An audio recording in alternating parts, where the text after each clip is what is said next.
Hi there, Ryan Russell here for Golfshake.com. You join us here in one of the lodges here at Dundonald Links with Ian Ferguson. Ian, thanks for joining us and thanks for taking some time to talk to us a little bit about this unbelievable development that you've got going on here. So tell us about how long has this project been going so far?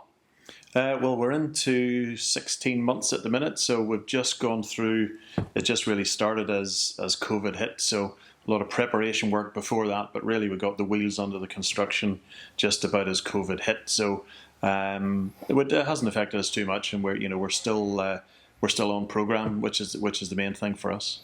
Absolutely. I mean, there's lots and lots of development going on. The Clubhouse, we've got this pod of lodges that we're staying in, as well as another one that's well underway as well. Is there 3 being built at the minute, or is it just the 2 that are underway? Yeah, we've another 2 lodges to arrive out of the 18 that we have. So, right. So we're really close to completion of the lodge phase of the project. So, there's lots of moving parts to it at the minute, as you say. So we've got the Clubhouse, which is sort of the main it's the trickier part of it. There's lots of moving parts in it, as I say. We've got 20 pods going down the sort of spine of the car park and nicely landscaped by a dune system there, so a nice and private area to stay for a few days. So that's happening at the minute. The lodges have landed, probably another 5 or 6 to come. But everything is nearly on site. It's just about assembling everything, getting everything together, and we'll soon be there, not far away. And we've been lucky enough we're the first people to ever stay in this lodge, aren't we? Yeah. And really experience everything that all the guests are going to get to experience. When do you envisage these lodges being open for business? Well, really any time from August on, we're good to go with this particular pod of lodges. So we have 3 clusters of 6 lodges, so 18 in total. Yeah. And each lodge has got the same configuration, so each one has a 6-bed that we're in, a 4-bed and 4 2-beds.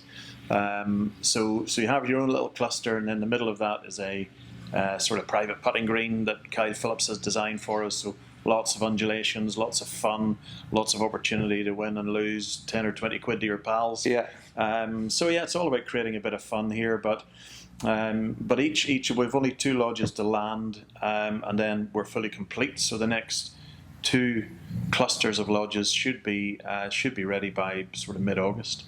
But we're good to go here. We're ready to go here really anytime. So in total, you've got planning for a further how many? Well, the full planning permission was for 98 lodges in total. Wow. So we'll put those into further phases as the development grows and we see how the business develops. But yeah, we've got that really in our back pocket for future development, which is great. Absolutely. So you're going to have your own Dundonald little golf community here, yeah? Yeah, well, I know. Well, it is great to have. It's great to have everybody on site, and even with you guys being here, there's it changes. There's another dimension to it. It's great to have people here enjoying it, playing golf, coming back, using facilities, and just been part of the experience. So even having this 6-bed occupied by you guys has just added a different dimension to it. So scale that up into the 3 clusters of 6 lodges here, and the hotel style rooms as well, and Clubhouse opening. It's just gonna be tremendous. It'll be a great buzz about the place. Absolutely. So going on to the Clubhouse, when do you envisage that being completed? Well, we get the keys on the 1st of October, so it's 13 weeks. Yeah, to not go. long. Yeah. So it's not far to go just now. So, and I think things do change visually inside very quickly from now on in, and the fit out is going at a real pace at the minute. The walls are going up, the internal walls are going up, so you can see the shapes of the spaces starting to develop, and you can see what's what. We're getting to the point where we've made some really all of the sort of nice stuff to do, and it's picking all of the the furniture and how things are going to be laid out, and the bar layout and all of that stuff, which is great to be involved in at this stage. Absolutely. I must say we've loved staying in here. You've literally thought of everything possible. So talking about the Clubhouse, let's get across there and have a bit of a look at how it's going on. Okay. Sounds good. Thanks.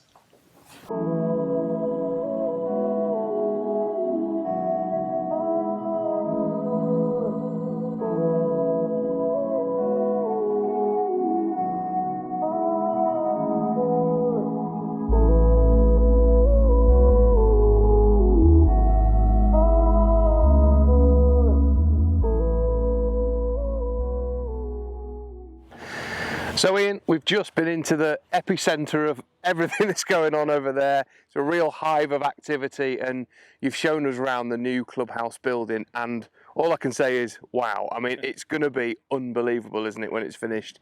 You say it's October that you guys get the keys handed over to you. Yep.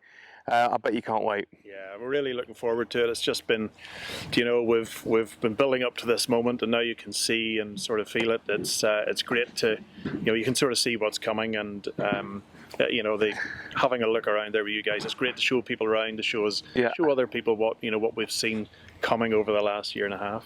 Absolutely, and everything's been thought about, hasn't it? From, staying true to the heritage of this part of the world, as well as giving everyone such an unbelievable view of the golf course. You can see over to Arran and down into the harbour and everything down there as well from up there, can't you? I mean, everyone's going to have such an unbelievable experience. Yeah, well, the views there are exceptional. You can you get the full view from down 10 right the way up 18, so you can see your pals coming back up at the end of the round, and you can see 9 people coming down 9. You can see the first, you can see the range, and as you say, you got a great view across the Troon Harbour, the Ilsa Craig, and then of course Arran.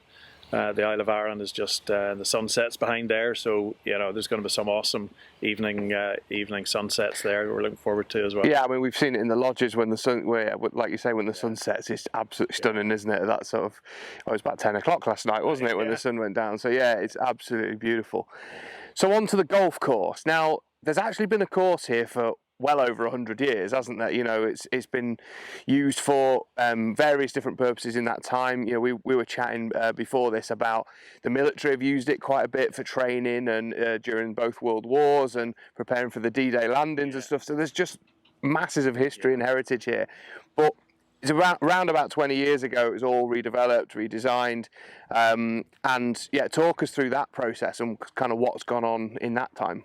Yeah, well, it was used. I mean, there were tens of thousands of troops billeted here in preparation for the D-Day landings, and there were hundreds of tanks been driven around here. Yeah. So the old course that was commandeered at that point has completely gone. There were a few bunkers that Kyle Phillips had come across actually when he started his work. So the cauldron at the back of 11 is one of the old bunkers from way back in the day. So there are some, and I think some of the ones actually in the middle of the fairway on the 9th as well were the original bunkers that were uncovered. They weren't noticeable until we'd started to do the work and Kyle started to do his work.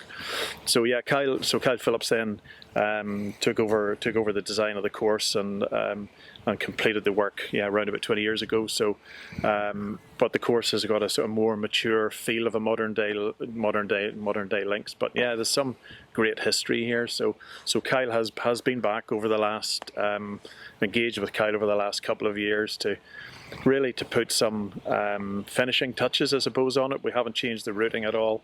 We've looked at more cosmetic detail, so the green to tee experience and making sure that's taken up a few notches. We've got grass pathways. We've put irrigation into the grass pathways. We've increased the square footage of the teeing complexes, particularly in the par 3s.